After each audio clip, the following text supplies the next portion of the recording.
So I was browsing through the Ammonomicon a while ago when I noticed a few things that slowly began to fall into place. Theories I've had for a while slotting together with new ideas and recent developments, and I just had to share it. This video is going to be attempting to produce a theoretical minimum biological model for a Bulletkin, explaining everything I could find about their anatomy and certain things that can ail them. I'm also going to go into the death customs of Gungeon society, because in the Gungeon, death is just as much a part of life as anything else. Probably more so for the Bulletkin than any other. Let's get started. Bulletkin as we know them today are produced deep in the forge, with the mighty Deadblow hammers playing an integral part in the process, presumably in the shaping of the metal. Outside of the Deadblows, however, no other steps in their birth are known. The Bulletkin species, however, originated around the same time as the Great Bullet struck the Gungeon, as implied by the description of the Prime Primer, which came from one of the first kin, and apparently still resonates with the Great Bullet's energy. For a while I thought that they had been spontaneously generated by the Great Bullet, but then I remembered the description of the arcane gunpowder, which states that the Gundead still mine it awaiting their master's return. Logically, to recognize the pre-Bullet gunslinger, the one who used the arcane gunpowder, as their master, Bulletkin must have existed pre-Bullet, probably invented as part of the gunslinger's experimentation. There is a question by Brother Olburn where he asks where Bulletkin come from, to which the player has the choice of answering a night of hot swagging, which seems to imply some sort of typically biological method of reproduction, but it's most likely actually in reference to a forging method to reduce the dimensions of an object. I don't understand the process, don't start to think I'm intelligent, I just wanted to cover it in case it came to anyone's mind. Now that we've gone over what we know of their origins, it's time to get into what we know or can infer about what's inside them.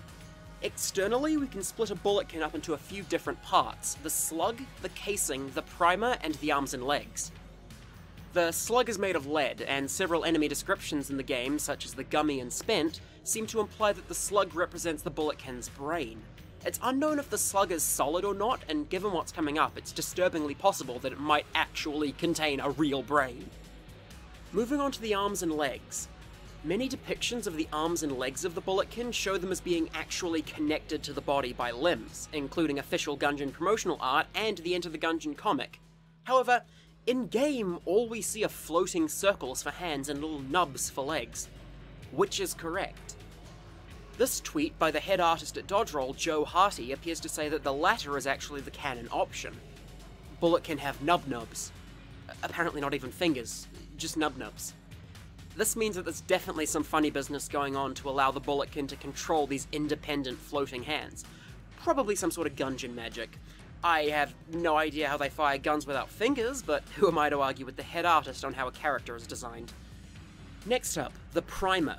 The primer of the Bulletkin is relatively uninteresting, but thanks to one of our playable characters actually being a Bulletkin, we can see that Bulletkin have the ability to generate a small explosion beneath their primer to launch themselves into the air, in the case of the bullet, into a dodge roll.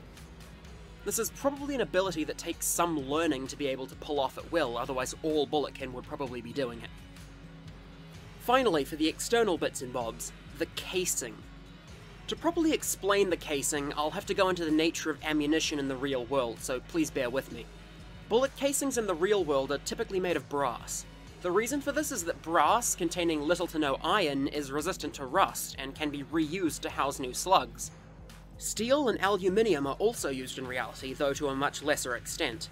I've seen people argue that steel is dirty, and both steel and aluminium can malfunction inside guns, but I've seen an equal amount of people calling those claims ridiculous, so I'm not sure. We can completely ignore steel and aluminium ammo for the time being, however, because the fact is, if Bulletkin were made of either metal, we'd know about it. Steel and aluminium casings tend to be grey or even black in some cases, whereas Bulletkin have the yellowish-orangey colour associated with brass. We do see a total of 2 grey Bulletkin, however. The Old Man Bullet in the Bullet's Past, who gives the Bullet Blasphemy, and the Old King. This means that steel and aluminium-cased kin might exist within the Gungeon, just to a much lesser extent. So, we have our metal, brass. This lines up with plenty of other things in the game as well, if you'll allow me to go on a tangent. If brass is exposed to air, it can begin to tarnish over time. Tarnishing isn't the same as rust, and generally just results in discoloration of the brass, causing it to become duller, almost brown. which is directly what we see with the veteran Bulletkin. However, we know that this doesn't just happen with time, it can also happen due to abuse. As we see in the Punch-Out with the resourceful rat, if the player takes enough damage while playing as the Bullet, the face card will show their casing slowly dulling to the extent of a veteran. This seems to imply that it's not their age that has caused the veterans to tarnish, but their battle scars. So yes, Bulletkin can tarnish, but it doesn't seem to follow the same scientific rules as brass in real life, instead occurring when the Bulletkin sustains sufficient but not life-threatening abuse such as being beaten by hand. I would say tarnishing was their equivalent of bruising, but that would mean that veterans are bruised all the time, permanently, so that can't be it. The other process that brass can be degraded by is corrosion. Corrosion occurs when brass is exposed to water, and unlike tarnishing, it's actually harmful to the brass's strength and integrity. We see corrosion taking its effect on Bulletkin as well, namely in their corpses. The undead Gundead Spent are prime candidates for corrosion because we can actually see them emerge from the ground in the Hollow, a chamber full of ice. The Hollow presumably contains the most consistent water in the Gungeon, and that's including the pits we can see in the Keep that are filled with water. It would make a lot of sense for brass buried in the soil of the Hollow to corrode over time, and that's exactly what we see happening. As much as corrosion might seem like rust, it's a completely different chemical reaction, I might add.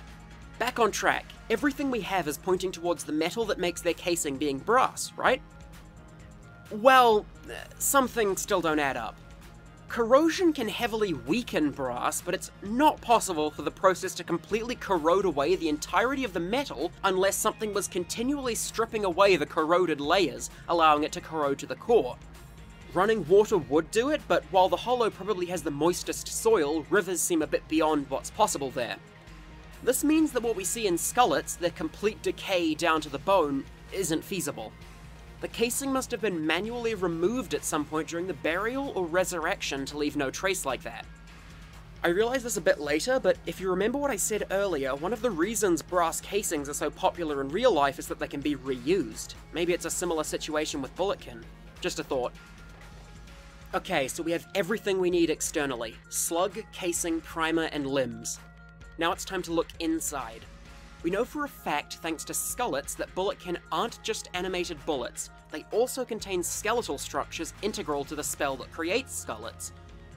It's unknown whether or not this skeleton is made of normal bone, or if it's enhanced in some way, but the fact remains that skeletons are organic structures made of cells, osteocytes that maintain the bones, osteoblasts to build the bones in the first place, etc. Actually, you know what, it occurs to me while reading this that osteoblasts are really fitting in the Gungeon. Anyways, for this to be real bone, there has to be some sort of organic process going on in there. We also know that Bulletkin have blood, and presumably some form of circulatory system, because without one, blood would be useless. The reasons we know this are all thanks to the playable Bullet we all know and love. If the Bullet was just metal and bone with no circulatory system or organs, there would be no reason for him to not be in the same situation as the robot, and yet he has hearts instead of solely armor. And to cap it all off, the Bullet has the ability to offer blood to the vampire, something that the robot cannot do. This NPC interaction proves beyond a shadow of a doubt that Bulletkin have some form of circulatory system in them, but that's not even where it ends. The Bulletkin is able to use both the Blood and Fallen Angel shrines, which both require blood sacrifices. But the real question is, if they have blood, why don't we see them bleed when we shoot them? I'd say this is probably a stylistic thing. Sure, the Bulletkin don't bleed, but neither does anything else. Even gun cultists, who are 100% confirmed human, don't shed a drop of blood while being shot to death. Even the human player characters never let a drop of red gold spill from their meat baskets, so the fact that we don't see Bulletkin bleed doesn't disprove anything. There's also some evidence for some form of immune system, as evidenced by the Bullet's ability to benefit from the antibody item, and the fact that Gundromeda Strain can weaken enemies. That second one doesn't sound like much, but think about it. The fact that Gundromeda Strain weakens Bulletkin means that Bulletkin can become infected with viruses. However, if they didn't have any form of immune system, there's no way they wouldn't all already be dead to external diseases thanks to the Gungeon attracting travelers from all over the galaxy. Let's just say that isolated populations don't exactly have a good history when it comes to sick travelers. In a similar vein, there's evidence for a digestive system in there somewhere, because the bullet is able to benefit from food items such as the meat bun and the orange. I'm not extremely confident in that though, because while the meat bun has no effect on his health, the robot is still able to gain its damage buffing effects, meaning that the meat bun's effects may not necessarily require the user to have a functioning digestive system, so it's a bit questionable to include them, so take that with a grain of salt. We know that Bulletkin are able to speak thanks to Old Red and the Grey Bulletkin from the Bullet's past. To do this, Bulletkin would require lungs as well, because to speak, you gotta breathe. Unless of course there's some magical speak without lungs stuff going on, which is entirely possible. Finally, we know that Bulletkin contain an amount of gunpowder at their very core, like real ammunition, as evidenced by the fact that when the bullet is shot by the gun that can kill the past after death, he explodes. And even that, given what I've covered here, ought to be much messier. And in the end, that's all we really know about the internal workings of the Bulletkin, but the video's far from over. I'm going to cover some different aspects of Bulletkin biology, more than just their anatomy now, and we still haven't reached the death customs part. We know that Bulletkin are physically able to grow. Throughout the game, you can find many examples of Bulletkin that have grown to great size, mainly in the form of bosses such as the Bullet King or Trigger Twins. In the physical Ammonomicon, we see a small collection of drawings depicting the backstory of the Bullet King and the Trigger Twins, and it's clearly shown by his size comparison to the Lead Throne when he first discovers it that the Bullet King was once a normal-sized kin. It's still not established what causes a Bulletkin to grow to such size. Maybe it's age, maybe it's a luxuriant lifestyle, maybe it's something else entirely, but the point is that it can happen. This brings us to a different form of growth, a form that's been discussed but never actually confirmed in-game. The descriptions of the Sniper Shell states that those who encounter them are split on their origins, presumably meaning it's not quite known where they come from. The two ideas as to their origins posed in the description are that they are either built in that shape, with the intent for them to operate sniper rifles, or that they are other kin, presumably Bulletkin, who grew to have a greater connection with their weapon of choice. When I first read this, I thought the second option was foolish, but now that I've done all this research, I'm not sure. If they do actually grow to match their weapons, this raises so many other questions about all the other living ammo kin. Were they built that way, or are they two Bulletkin who matured into a different form of ammunition? In the end, we'll never know, and it's best left up to the player's interpretation. There are a few more references to minor processes within Bulletkin that seem to imply biological systems that I'll go into here. Charming rounds are supposedly quenched in the tears of young, unnoticed Bulletkin shortly after being forged. This shows that Bulletkin can cry, meaning that they have tear ducts, and also that they can experience romantic attraction despite not reproducing biologically as far as we know. Minelets are capable of growing hair, a biological process. Finally, the very existence of the mutant Bulletkin. Mutations occur within genes, which a Bulletkin wouldn't have if it was entirely made of non-biological materials. We have another interesting topic here, the ability of a Bulletkin to physically remove its slug and survive the process. We know that the Spent and Gummy don't have slugs, but they're already dead, so we can safely ignore them. The first indication of this that I'm aware of was a painting in the Abbey. I talked about it in my paintings video, dubbing it the Slugless Cardinal. It confused me a lot at the time, because while the removal of what is essentially their brain should probably kill them, this cardinal looks overwhelmingly normal. Then we got the physical Ammonomicon, and with it the physical PS4 edition of the game, containing an exclusive skin for the bullet that makes him a shotgun kin. Yeah, that's what the slug was, by the way, a very exclusive alt skin. But regardless. The object that the Bulletkin interacts with to become the shotgun kin alt skin is the cylindrical red slug of a shotgun kin. Once the skin is on, the object the player can interact with to turn back becomes the bullet's original slug. This means that the bullet isn't just putting on the shotgun slug like a silly hat, he's actually removing his brain and replacing it. Not only does this not kill him, but as far as we can tell, it doesn't seem to affect his cognitive processes or memory at all. This seems to show that the mind of a Bulletkin isn't as physical as a brain, despite all the other organs they probably have, and is instead something more ethereal. In fact, there's actually evidence to show that a Bulletkin's brain only affects its intelligence level, while its mind is something entirely else. Probably magical. The evidence? The Shroomer. They are bulletkin whose slug has been fired out of them, and they of course have shroomed, so a new slug can't be provided to them. Shroomers have somehow survived this, and even their Ammonomicon entry seems to imply that this is some sort of miracle. But I don't think anyone's giving a Shroomer any awards for intelligence anytime soon. Despite this, Shroomers are still conscious beings without a slug, something that I can only justify if the slug facilitates intelligent thought, but without one, basic thought can still occur. That's the only solution I can see to this conundrum, but I'm more than happy to listen to the theories of others. As you might have realized, Shroomers throw a bit of a spanner in the works of my whole anatomy lesson. From everything we've learned, Shroomers ought to be gory messes, and at the very least we should probably see something, right? Well, ignoring the fact that whenever we see directly into the head of a Shroomer, it just looks dark and we can't really make out if there's anything inside, Shroomers also don't appear to have any sort of skeleton either, and unlike blood and guts, skeletons are something that Bulletkin 100% undeniably have thanks to the existence of the Skullet. Skullets and Shroomers present conflicting facts, so I'm forced to assume that Shroomers are just an oversight in this department by the developers. A very forgivable oversight, mind. Don't think I'm legitimately upset that Dodge Roll forgot about this. Here we are, Death Customs. When a Bulletkin dies, its body is collected, presumably by the remaining Gundead, and sent down to the Hollow, which will usually serve as their final resting place. The Skullet's description clarifies that the dead kin are buried in graves, a custom that we do see throughout the Gungeon. This might not always be the case, since graveyards do appear in certain uncommon rooms in the Keep of the Leadlord, but we can safely assume that the vast majority of Gundead corpses are shipped off to the Fourth Chamber. What other burial customs await them there are unknown. We know that in the time of the Old King's reign, Bulletkin were mummified, but this practice has long since been discontinued. We've also discussed the possibility of the casing being removed during the burial process, so we can skip over that. A Bulletkin's timeline doesn't end there though. There are 7 ways I've counted that a Bulletkin can return from the grave and walk the Gungeon once more. There are probably more, but I just missed them. Hollow points? Spectres? Maybe. Spent? Skullets and Skullmits? Ashen Bulletkin? Possession by spirits, most notably seen in those Bulletkin trapped in the Warmonger? And Gummies.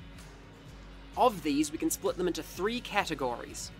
Those where the Bulletkin probably keeps its mind, those where the kin is probably just used as a vessel for a new entity, and those where we're not sure. Hollow points are the only ones to fall into the first category, at least to a certain extent, being the actual soul of the Bulletkin, clinging to the physical world for the combat it's so familiar with. In the unsure category, we have Spectres and Gummies. Spectres are barely canon thanks to the description of the Skull Spitter, but we simply don't know enough about them to make that decision. As for Gummies, we just don't know enough about what caused them to come back in the first place to get an idea of their mental state. Finally, everything else falls into the last category. These kin presumably either have no free will and are controlled by external forces, or are a result of a reanimation process by which the original kin's soul and mind is almost definitely cast aside in favor of just using the physical materials. And strangely, out of all of these, possibly the most interesting one is... yes, the Spent. You might not think it, but the Spent present a very interesting conundrum. A confusing contradiction that I think I might be able to explain.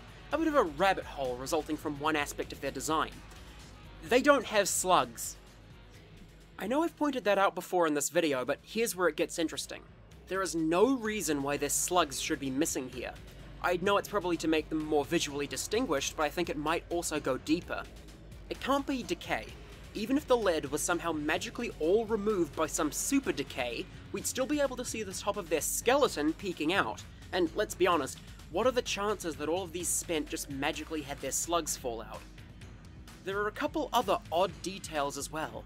Spent rise up out of the ground of the Hollow, and while we know that the Hollow is where the Gundead bury their dead, those rooms in the Keep seem to imply that it's Gungeon culture to bury the dead with tombstones. The Spent are strewn about unceremoniously.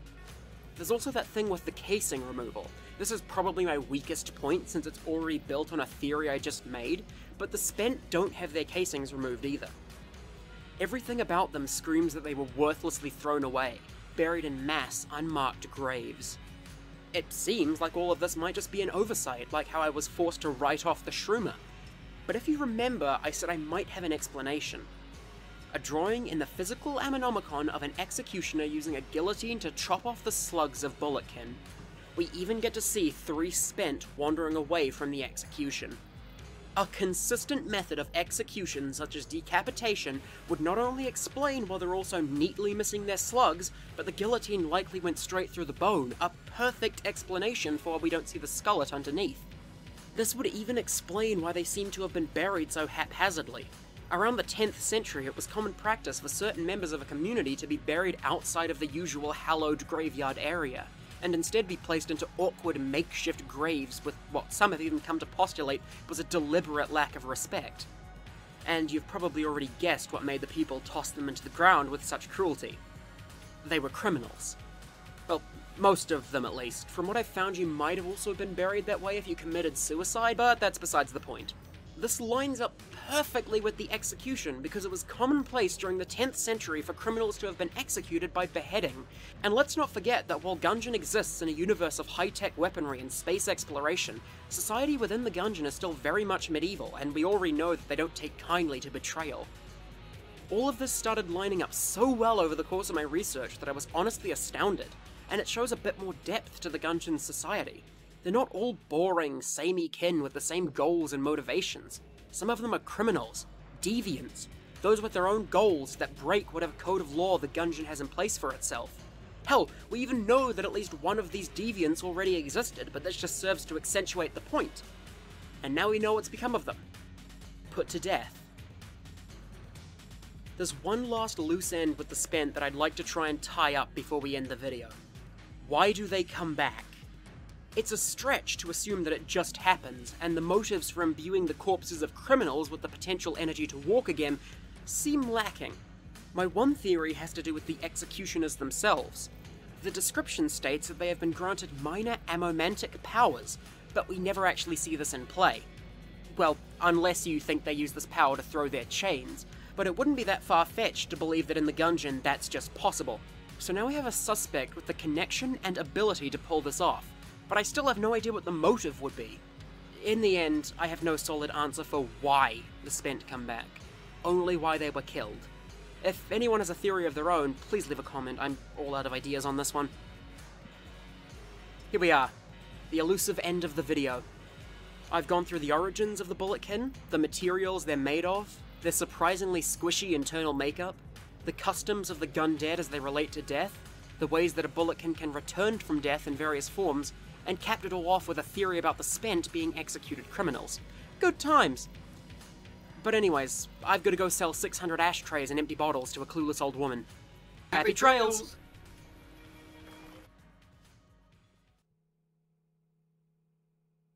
These kin presumably either have no free will and are controlled by external forces, or are a result of